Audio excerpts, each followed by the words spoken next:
हरे कृष्ण। हम लोग वैदिक साहित्य से संकलित शुद्ध भक्ति से संबंधित श्लोकों की चर्चा कर रहे हैं। भक्ति रसामृत सिंधु पूर्व विभाग प्रथम लहरी श्लोक संख्या 12। सर्वोपाधि निर्मुक्त्वं तत्परत्वेन निर्बलम् ऋषिकेण ऋषिकेश सेवनम भक्तिरुच्यते। सब प्रकार की उपाधियों फल कामनाओं से रहित तन्मयता से अनुकूल भाव से निर्मल ज्ञान कर्म आदि के मिश्रण से रहित सब इंद्रियों देह व अंतकरण से श्री कृष्ण का जो सेवन अनुशीलन है उसे भक्ति कहते हैं। भक्ति रसामृत सिंधु पूर्व भाग द्वितीय लहरी श्लोक संख्या 6।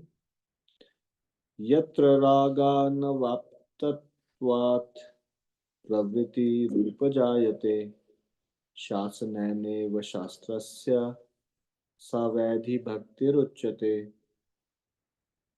अनुवाद। वह साधन भक्ति दो प्रकार की है, वैधि भक्ति और रागानुगा भक्ति।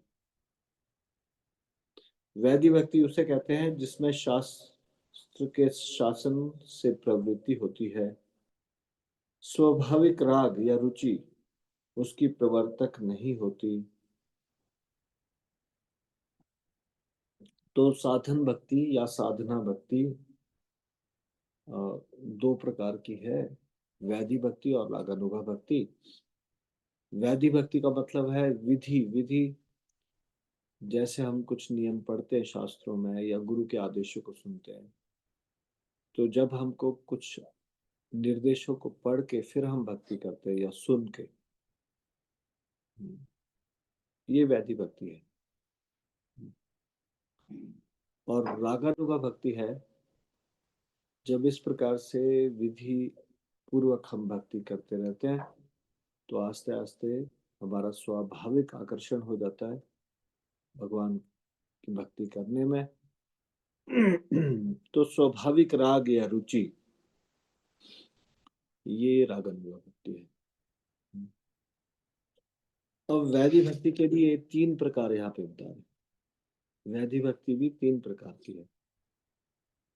भक्ति रसामृत सिंधु पूर्व विभाग द्वितीय लहरी श्लोक संख्या 16 से 19।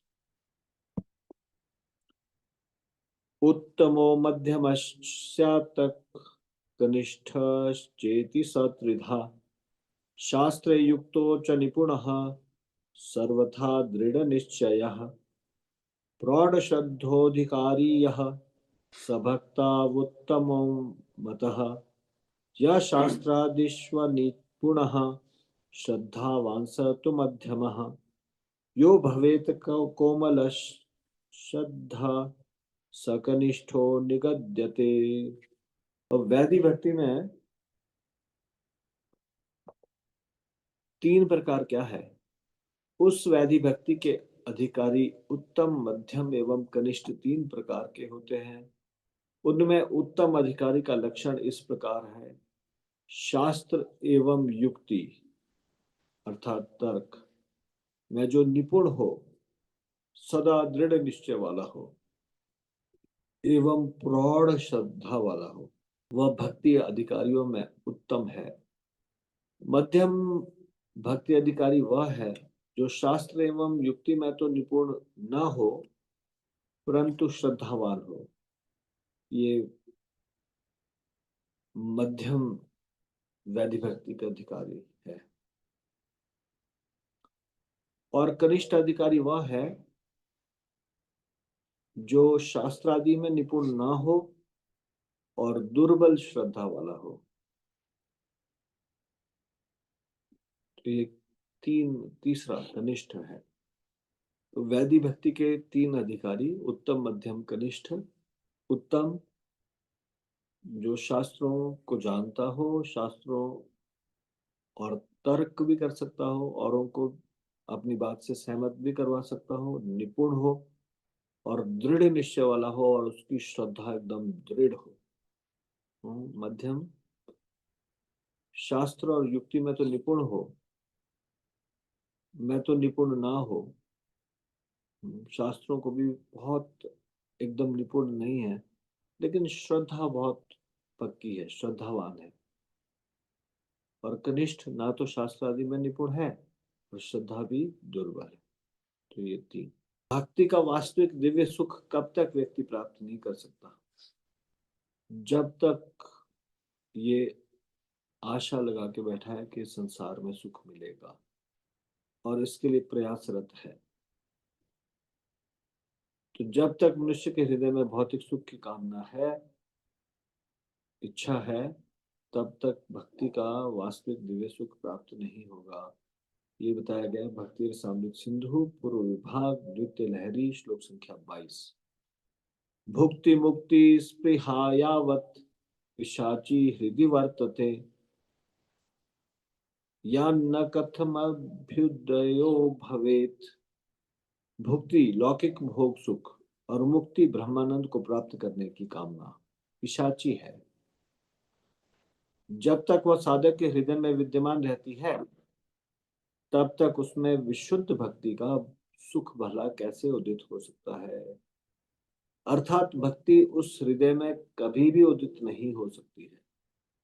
भक्ति रसामृत सिंधु के ही पूर्व भाग का द्वितीय लहरी का श्लोक संख्या 63।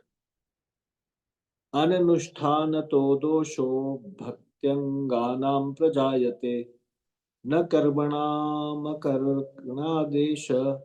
भक्त्यधिकारिणाम। अनुवाद। भक्ति के अधिकारियों को भक्ति अंगों का अनुष्ठान न करने से दोष लगता है, किंतु नित्य नैमित्तिक अन्य अन्य कर्म यदि वे नहीं करते तो उन्हें कोई दोष नहीं लगता। अब भक्ति के अंग क्या है? भक्ति के 64 अंग है। और ये 64 अंग क्या है, इसकी चर्चा हम कल शुरू करेंगे। आज हम ये इसको विराम देंगे। श्री हरिनाम संकीर्तन की जय, श्री नाम प्रभु की जय, शिल प्रभुपाद की जय। निताई गौर प्रेमानंदे।